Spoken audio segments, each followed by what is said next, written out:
What's up, guys? We're back. If this is your first time, welcome. To all of my adoring fans out there, welcome back. I want to show you a variety that I've been looking for a while.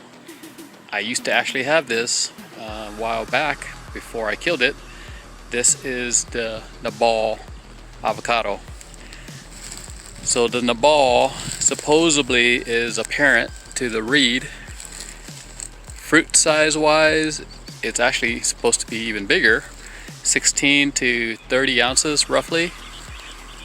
And the reed's like maybe 14 to 24 ounces. Still really big. Fruit is round, kind of like a cannonball. Pretty thick skin. I heard the flavor was really good.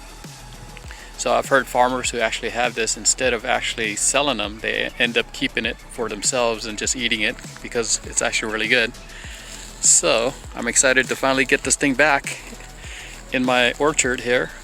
So I used to have the Nabal and it was growing really well.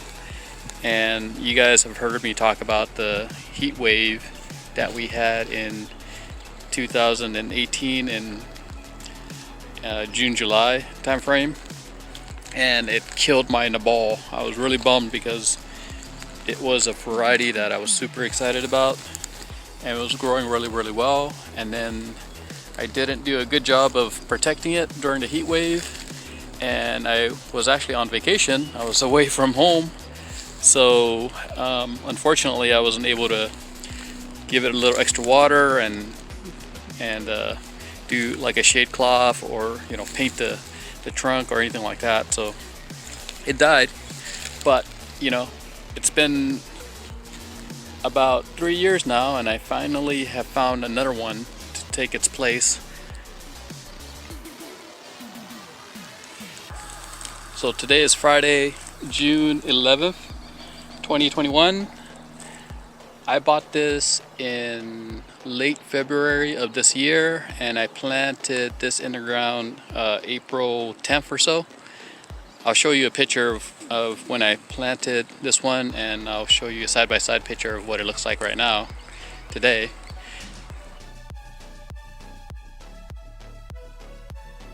And since it's Friday, we're gonna enjoy something that was also hard to find for me. Pliny the Elder, a IPA that is super hard to find for me. Russian River Brewing Company, Northern California. This is supposedly one of the best IPAs in the world. It's won many awards. As a matter of fact, it was voted like best IPA in the world multiple years in a row. So this is what we're gonna have. I gotta open up the cap here, pour it into a glass, of course. I'm not gonna drink it out of the bottle, but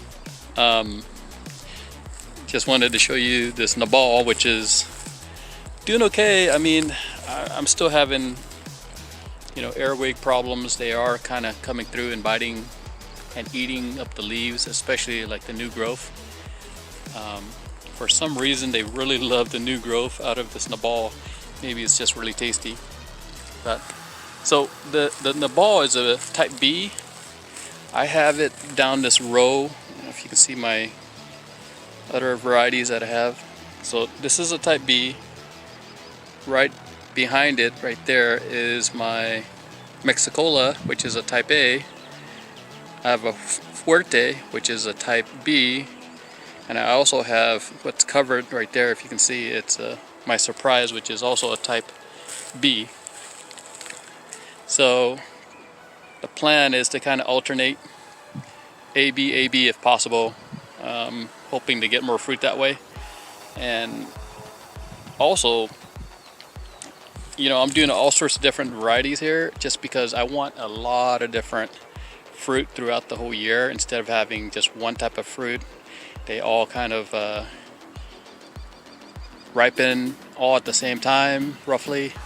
I mean, I guess you can leave it on the tree and pick it when you want it and then let it ripen on the counter, but it's nice to have fruit year round, so that's the goal and objective to what I'm doing. But it's also nice to have a lot of different varieties, try them all out to see how they taste and see which one I'm gonna like better. But this Nabal is supposed to be pretty good tasting. I hope I get fruit, and if I do get fruit, I'll share it with you guys. And let's see what we can do. Thanks for watching. Hit the like, subscribe if you want to see more. If you want to see me kind of present this in a year from now, we'll keep this YouTube channel kind of going just for fun. Anyways, I'll talk to you guys later. You guys have a good weekend. Oh, by the way, we got a heat wave coming up next week, especially for me in Southern California. Make sure you guys are checking your watering schedule. Make sure you guys are protecting your trees. I'm actually going to paint this tree this weekend here, because right now it's not painted yet. So I'm going to make sure I take all the necessary precautions to make sure that this thing stays alive this time around. Anyways, have a good one. See ya.